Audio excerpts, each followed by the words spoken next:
Je vais essayer d'être vraiment précise dans mes questions, mais on en a énormément. Donc la première question que je pense beaucoup de personnes se posent, c'est de savoir d'où vous vient en fait ce fardeau, ce cri de voir le peuple arriver à cette dimension d'épouse. Oui, c'est une très bonne question et je n'ai pas généré ça. Voilà, 3 fois, le Seigneur s'est révélé à moi et la dernière fois était, je crois que c'est la dernière fois qui était la plus dramatique, on peut dire. Oui, et cette expérience m'a vraiment bouleversé. C'est quand le Seigneur Jésus s'est révélé et il m'a communiqué une passion, un amour insupportable. En tant qu'humain, tu te dis, tu peux pas aimer Dieu comme ça. J'avais envie de tout laisser, tout arrêter. Je voulais l'avaler, je voulais le serrer dans mes bras, je voulais lui dire tout.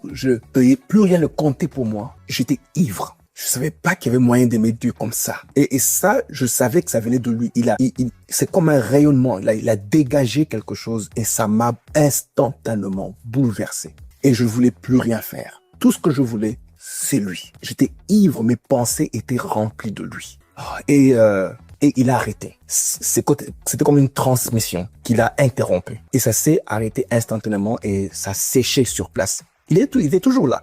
Je dis, mais maintenant je fais quoi? Il dit, je veux que tu ailles enseigner aux hommes de m'aimer comme ça. Il a dit comme ça. Donc c'est que tu sens là. Je veux que tu ailles enseigner ça aux hommes, qu'ils m'aiment comme ça. Je veux être aimé. Alors là, il était sérieux, c'était urgent. Tu sentais l'urgence dans la voix. Je veux être aimé. Il m'a dit ça. Je veux que les hommes m'aiment et tu vas leur enseigner à m'aimer comme ça. Je n'ai pas tout de suite compris.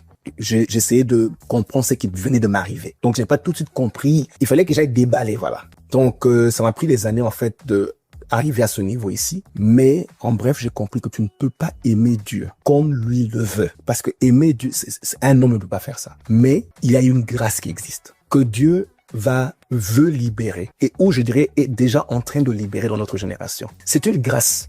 Bon, les autres vont appeler onction. Je l'ai aussi appelé onction dans le livre que j'écris. Ça veut dire que ça vient du Saint-Esprit, la grâce d'aimer Dieu. La même manière que nous pouvons manifester les dons de guérison, c'est un miracle, ce ne sont pas les hommes. Mais on a compris ça. On n'a pas compris qu'il y a une capacité surnaturelle d'aimer qui ne vient pas de l'homme. Et finalement, c'est que j'avais compris. Donc, ce jour-là, il m'avait communiqué cette capacité de l'aimer et d'oublier tout. Non, je comprends d'où vient des gens comme Paul qui disent « Je regarde toutes choses comme la boue à cause de l'excellence de la connaissance de Jésus-Christ. » Je dis « Comment tu peux t'oublier?